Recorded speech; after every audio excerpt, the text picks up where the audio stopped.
Intel, a name that defined innovation in the semiconductor industry. For decades, they dominated the CPU market, powering the world's computers. But in recent years, Intel's influence has diminished, overtaken by competitors like AMD and Apple. What happened to this tech giant? How did Intel lose its edge? To understand Intel's fall, we need to first look at their unprecedented rise. In 1971, Intel created the world's first microprocessor, the Intel 4004, a revolutionary step that paved the way for modern computing. By the late 1980s, Intel's 8086 architecture became the backbone of personal computing, solidifying Intel as the industry leader.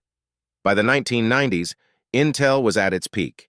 Its Pentium processors powered a new generation of PCs, and the Intel Inside campaign made their brand synonymous with performance and reliability. But like many giants, Intel's success would later lead to complacency. The seeds of Intel's downfall were planted in the early 2000s. While Intel was perfecting chips for desktops and servers, a new revolution was on the horizon: mobile computing. The rise of smartphones and tablets shifted the industry toward efficiency, battery life, and low power consumption, areas where Intel's processors struggled. Instead of recognizing the shift, Intel continued to focus on x86 architecture, which excelled in performance but consumed more power.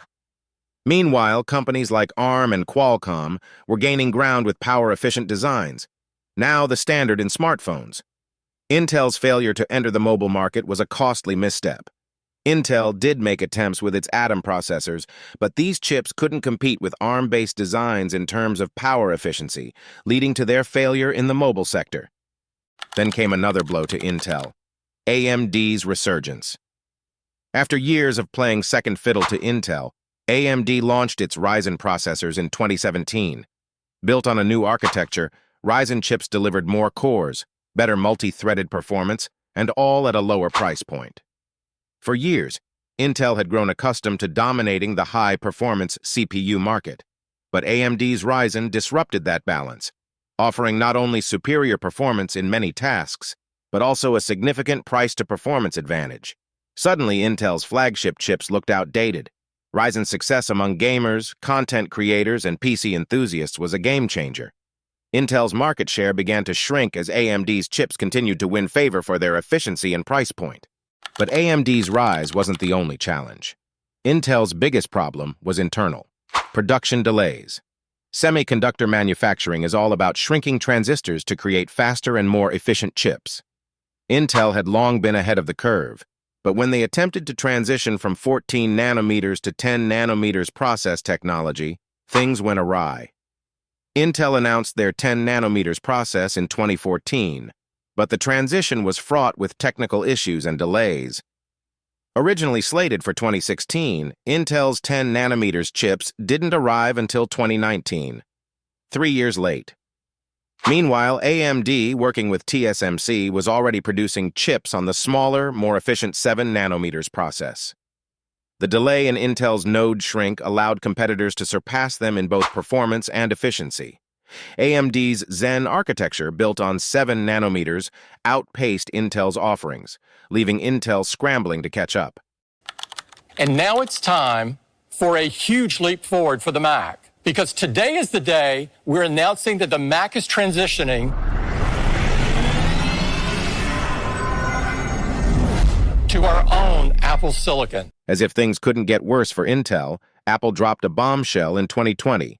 They were ditching Intel's x86 processors in favor of their custom ARM-based M1 chip. Apple's M1 offered a level of performance and power efficiency that Intel couldn't match. Apple's move to ARM was another major blow to Intel.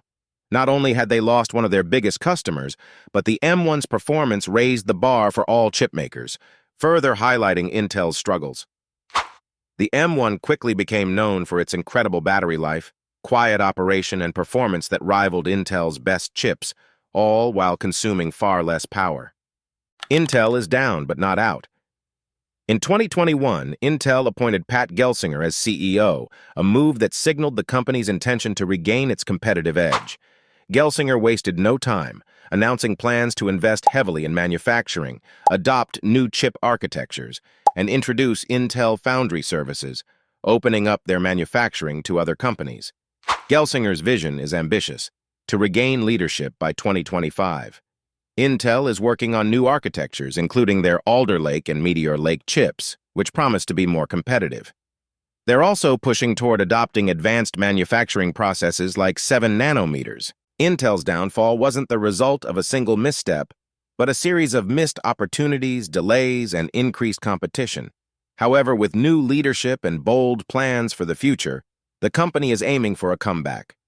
Will Intel be able to reclaim its crown, or has the industry moved on? The tech world moves fast, and only time will tell if Intel can keep up. If you enjoyed this deep dive into Intel's rise and fall, make sure to hit the like button and subscribe for more tech breakdowns and stories like this one. Thanks for watching, and we'll see you in the next video.